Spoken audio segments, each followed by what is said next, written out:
Hello दोस्तों, welcome to Pooja GS class. आप सब कैसे हैं? उम्मीद करते हैं कि आप सब अच्छे से पढ़ाई करते होंगे। आइए आज का हमारा क्विज स्टार्ट हो रहा है। इसमें जीएस के क्वेश्चन देखेंगे। आइए क्वेश्चन नंबर 1 देखते हैं। महात्मा गांधी ने निम्नलिखित में से कौन सी राजनीतिक रीतियों का समावेशन किया? ऑप्शन है ए ब्रिटिश को अर्जी देना, दूसरा ग्राम पुनर्निर्माण, तीसरा घेराव, चौथा उपवास। इसमें सही उत्तर चुनना है। तो देखिए, महात्मा गांधी भारतीय राष्ट्रीय आंदोलन के प्रमुख नेता थे, जिन्होंने भारत को आजादी दिलाने में महत्वपूर्ण भूमिका निभाई। अपने आंदोलन के दौरान महात्मा गांधी ने कई राजनीतिक रीतियों को अपनाया, जिसमें अहिंसा, सत्य आदि प्रमुख थे। ब्रिटिश को अर्जी देना, ग्राम पुनर्निर्माण, उपवास आदि अन्य प्रमुख राजनीतिक रीतियां थी इनकी। तो इसका ऑप्शन सही होगा ऑप्शन नंबर बी।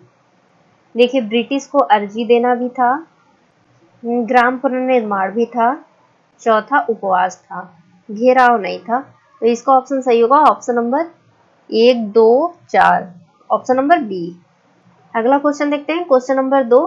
देखिए, थोड़ा सा कट गया है। निम्नलिखित में से किन देशी राज्यों में 1930 के दशक से 1940 के दशक की कालावधि में प्रमुख आंदोलन हुए? इसको ऑप्शन देखते हैं। पहला है त्रिपुरा, दूसरा नीलगिरी, तीसरा बड़ौदा, चौथा त्रावणकोर। इसमें से कूटों का प्रयोग कर सही उत्तर चुनना है। त्रिपुरा, नीलगिरी और त्रावणकोर आदि देशी राज्यों में 1930 से 1940 के दशक की कालावधि में प्रमुख आंदोलन हुए। इसी दौरान 1938 में कांग्रेस के हरिपुरा अधिवेशन में यह घोषणा की गई कि पूर्ण स्वराज के अंतर्गत देशी राजवाड़े तथा ब्रिटिश भारत दोनों ही आते हैं। इसने देशी राज्यों में हो रहे आंदोलन और मजबूती प्रदान की। तो इसका ऑप्शन सही होगा ऑप्शन नंबर ए, पहला, दूसरा, चौथा। अगला क्वेश्चन देखते हैं, क्वेश्चन नंबर 3। निम्न तंत्रों में से किस एक में भारत का प्राचीनतम शैल समूह है? ऑप्शन देखते हैं। ए अरावली तंत्र, बी आर्कियन तंत्र, सी कडप्पा तंत्र, डी विंध्यन तंत्र। देखिए, आर्कियन तंत्र की चट्टानों का निर्माण लगभग 120 करोड़ वर्ष पूर्व पृथ्वी के ठंडा होने पर सबसे पहले हुआ। भारत में इन चट्टानों का विस्तार कर्नाटक, मध्य प्रदेश, छत्तीसगढ़, आंध्र प्रदेश, तमिलनाडु, छोटा नागपुर आदि क्षेत्रों में है। तो इसका ऑप्शन सही होगा ऑप्शन नंबर बी, आर्कियन तंत्र। अगला क्वेश्चन देखते हैं, क्वेश्चन नंबर 4।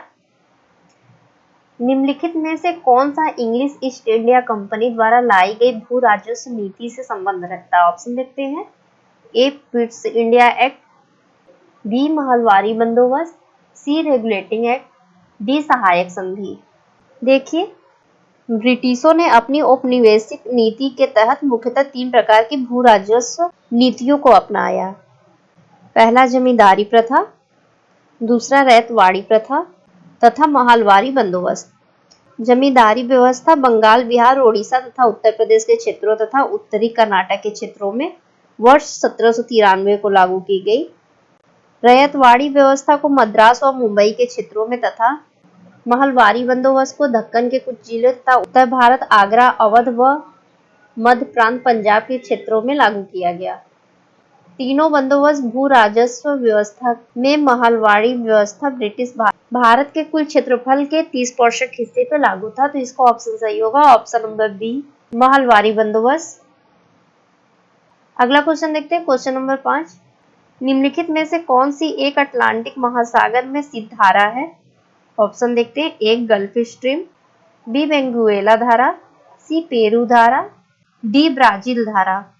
देखिए, गल्फ स्ट्रीम की जो धारा है ये उत्तरी अटलांटिक महासागर की, लेकिन ये गर्म जल धारा है।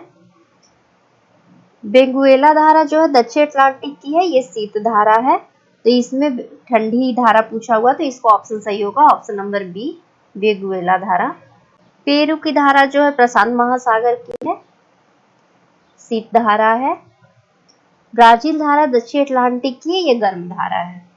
अगला क्वेश्चन देखते हैं, क्वेश्चन नंबर 6। भारत का स्वर्णिम चतुर्भुज निम्नलिखित में से किन स्थानों को जोड़ता है? ऑप्शन देखते हैं। ए श्रीनगर, पोरबंदर, कन्याकुमारी, सिलचर, बी है दिल्ली, मुंबई, चेन्नई, कोलकाता, सी है दिल्ली, मुंबई, कन्याकुमारी, कोलकाता, डी है जम्मू, अहमदाबाद, चेन्नई, कोलकाता।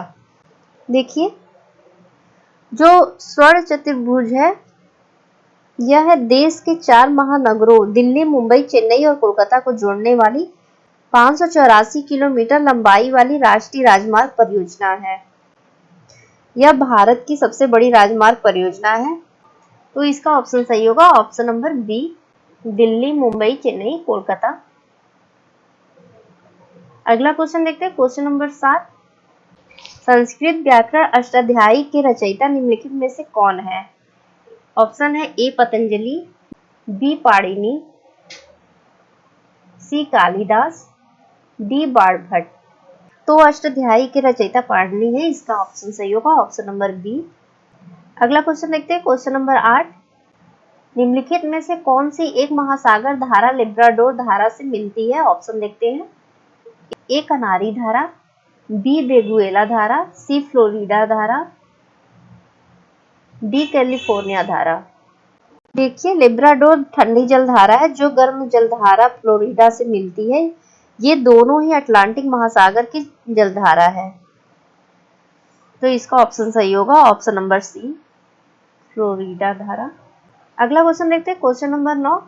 निम्नलिखित में से कौन सा एक विश्ववित्तीय प्रदेश का प्रमुख व्यवसाय है? ऑप्शन देखते हैं, ए उष्णकटिबंधीय फसलों को उगाना, बी धान्य उगाना, सी सिट्रस फलों को उगाना, डी पशुपालन।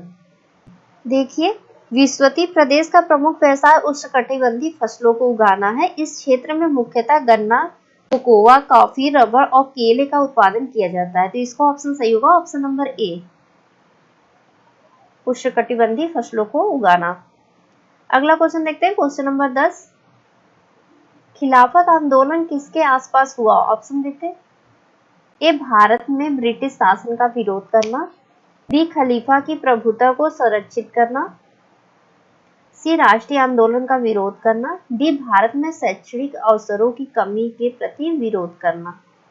देखिए भारत के मुसलमान तुर्की के सुल्तान को इस्लाम का खलीफा मानते थे। प्रथम विश्व युद्ध में तुर्की मित्र देशों के विरुद्ध लड़ रहा था। युद्ध के समय ब्रिटिश राजनीतिज्ञों ने भारतीय मुसलमानों को वचन दिया था कि वे तुर्की साम्राज्य को कोई नुकसान नहीं पहुंचाएंगे, परंतु ब्रिटिश सरकार ने युद्ध के बाद तुर्की के विघटन का निश्चय कर लिया, जिसके फलस्वरूप भारतीय मुसलमानों ने सरकार के विरुद्ध खिलाफत आंदोलन शुरू कर दिया। तथा 17 अक्टूबर 1919 को खिलाफत भारतीय स्तर पर खिलाफत दिवस मनाया गया। तो इसका ऑप्शन सही होगा ऑप्शन नंबर बी, खलीफा की प्रभुता को संरक्षित करना। अगला क्वेश्चन देखते हैं, क्वेश्चन नंबर 11। बौद्ध संघ मठवासियों का एक संगठन था। ऑप्शन देखते हैं, ए जो धर्म के शिक्षक बने, बी जिसने शिक्षा के प्रसार में मदद की, सी राज्य की एकात्मकता में मदद करने हेतु, डी विपत्ति के समय गरीबों को राहत प्रदान करने हेतु। देखिए बौद्ध संघ मठवासियों का एक संगठन था जिसका दरवाजा सभी जातियों के लिए खुला था। संघ में प्रविष्ट होने को उपसंपदा कहा जाता था। संघ की सभा में प्रस्ताव का पाठ होता था जिसे अनुशासन कहते थे। संघ ने शिक्षा के प्रसार प्रचार में अत्यंत मदद की। तो इसका ऑप्शन सही होगा ऑप्शन नंबर बी, जिसने शिक्षा के प्रसार में मदद की। अगला क्वेश्चन देखते हैं, क्वेश्चन नंबर 12। साबुन के बुलबुलों में रंगों का बनना निम्नलिखित में से किस घटना के कारण होता है? ऑप्शन देखते हैं, ए प्रकाश का प्रक्षेपण,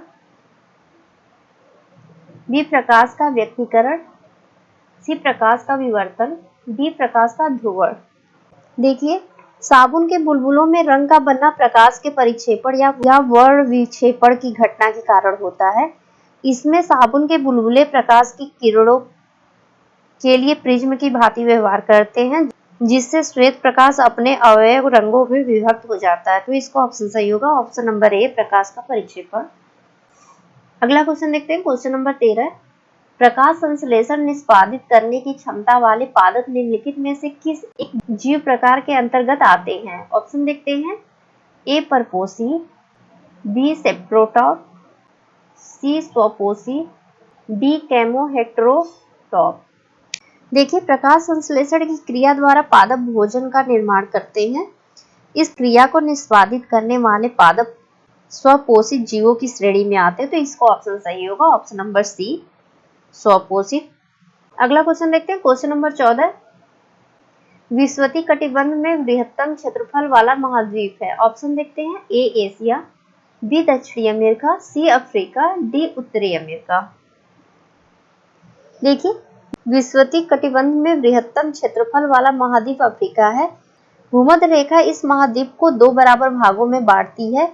यह एकमात्र ऐसा द्वीप है जिसमें कर्क रेखा, विषुवत रेखा व मकर रेखा तीनों गुजरती है, तो इसका ऑप्शन सही होगा ऑप्शन नंबर सी, अफ्रीका। अगला क्वेश्चन देखते हैं, क्वेश्चन नंबर 15, प्रायद्वीपीय भारत की काली मृदाओं के बारे में निम्नलिखित में से कौन सा एक सही नहीं है। ऑप्शन देखते हैं, ए लौह, चूना एवं पोटास से समृद्ध, बी नमी के प्रति धारणशील, सी उर्वरक और गन्ना उत्पादन के उपयुक्त, डी फास्फोरस और जैविक तत्व से समृद्ध। देखिए, काली मृदा का निर्माण बेसाल्ट चट्टानों के टूटने फूटने से होता है। इसमें आयरन, चूना, एल्युमिनियम, मैग्नीशियम और पोटास की बहुलता होती है। इसका काला रंग लौह अंश की अधिकता के कारण होता है। यह मिट्टी कपास के लिए सर्वाधिक उपयुक्त होती है। इसके अलावा इसमें गेहूं, गन्ना, ज्वार, बाजरा आदि भी उगाए जाते हैं, तो इसका ऑप्शन सही होगा ऑप्शन नंबर डी, फास्फोरस और जैविक तत्व से समृद्ध होता है। अगला क्वेश्चन देखते हैं, क्वेश्चन नंबर 16, अपने भारी ट्रॉली बैग को चलाना शुरू करने के लिए आपको उस बल की अपेक्षा अधिक बल लगाना पड़ता है जो चलते हुए ट्रॉली बैग को चलाने में लगता है। यह निम्न में से किसका एक उदाहरण है। ऑप्शन देखते हैं, ए ऊष्मागतिकी का प्रथम नियम, बी ऊष्मागतिकी का द्वितीय नियम, सी न्यूटन का द्वितीय गति नियम, डी न्यूटन का प्रथम गति नियम। देखिए, प्रश्न में दी गई स्थिति न्यूटन के प्रथम गति नियम का उदाहरण है। न्यूटन के प्रथम गति नियम के अनुसार यदि कोई वस्तु विरामावस्था में है तो वह विरामावस्था में ही रहेगी, या यदि वह एक समान चाल से सीधी रेखा पर चल रही है तो वैसी ही चलती रहेगी जब तक उस पर कोई बाह्य बल लगाकर उसकी वर्तमान अवस्था में परिवर्तन न किया जाए, तो इसका ऑप्शन सही होगा ऑप्शन नंबर डी, न्यूटन का प्रथम गति नियम। अगला क्वेश्चन देखते हैं, क्वेश्चन नंबर 17, इनमें से किसने धन अपवाह, ड्रेन ऑफ वेल्थ शब्द का सर्वप्रथम प्रयोग किया। ऑप्शन देखते हैं, ए सुरेंद्र नाथ बनर्जी, बी बाल गंगाधर तिलक, सी दादा भाई नौरोजी, डी महात्मा गांधी। देखिए, ड्रेन ऑफ वेल्थ, धन अपवाह की अवधारणा को सर्वप्रथम दादा भाई नौरोजी ने अपनी पुस्तक poverty and un British rule में किया, तो इसका ऑप्शन सही होगा ऑप्शन नंबर सी, दादा भाई नौरोजी।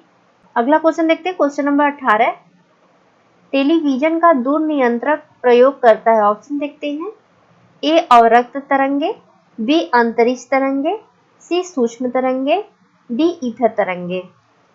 देखिए, रिमोट कंट्रोल दूर नियंत्रक एक इलेक्ट्रॉनिक्स डिवाइस है जो अवरक्त तरंगों का प्रयोग करता है, तो इसका ऑप्शन सही होगा ऑप्शन नंबर ए, अवरक्त तरंगे। अगला क्वेश्चन देखते हैं, क्वेश्चन नंबर 19, दिल्ली सुल्तानों के शासनकाल में बंदगान एक खास किसे निर्दिष्ट करता था। यहाँ था रहेगा। ऑप्शन देखते हैं, ए भटियारा, बी शाही गुलाम, सी डाक वाहक, डी राज्य अस्तबल के पहरेदार। देखिए, दिल्ली सल्तनत के शासनकाल बंदगान एक खास शाही गुलाम विभाग को निर्दिष्ट करता है। इसकी स्थापना तुगलक शासक फिरोज शाह तुगलक ने की थी, तो इसको ऑप्शन सही होगा ऑप्शन नंबर बी, शाही गुलाम। अगला क्वेश्चन देखते हैं, क्वेश्चन नंबर 20, निम्नलिखित में से किसे अपने राज्य में हिंदुओं का संरक्षण करने के लिए उसकी प्रजा द्वारा जगत गुरु कहकर वर्णित किया गया था। ऑप्शन देखते हैं, ए बीजापुर का इब्राहिम आदिल शाह द्वितीय, बी महमूद द्वितीय, सी बंगाल का हुसैन शाह, डी गुजरात का मोहम्मद बगफुरा। देखिए, बीजापुर सल्तनत के शासक इब्राहिम आदिल शाह द्वितीय, जिसका शासन का 1556 से 1627 को भारतीय इतिहास में जगत गुरु के रूप में जाना जाता है। इब्राहिम आदिल द्वितीय ने हिंदू व मुस्लिम के मध्य अपने संगीत से सांस्कृतिक सद्भाव को बनाए रखा, तो इसका ऑप्शन सही होगा ऑप्शन नंबर ए, बीजापुर का इब्राहिम आदिल शाह द्वितीय। अगला क्वेश्चन देखते हैं, क्वेश्चन नंबर 21, निम्नलिखित में से कौन सा एक भारतीय राज्य 3 राष्ट्रों की अंतर्राष्ट्रीय सीमाओं से लगा है? ऑप्शन देखते हैं। ए उत्तराखंड, बी हिमाचल प्रदेश, सी अरुणाचल प्रदेश, डी असम। देखिए, अरुणाचल प्रदेश भूटान, चीन और म्यांमार की अंतर्राष्ट्रीय सीमाओं से लगा, तो इसका ऑप्शन सही होगा option number C Arunachal Pradesh. अगला क्वेश्चन देखते हैं, क्वेश्चन नंबर 22। निम्नलिखित में से कौन सा एक भारत के शून्य मील केंद्र के निकटतम है? ऑप्शन देखते हैं।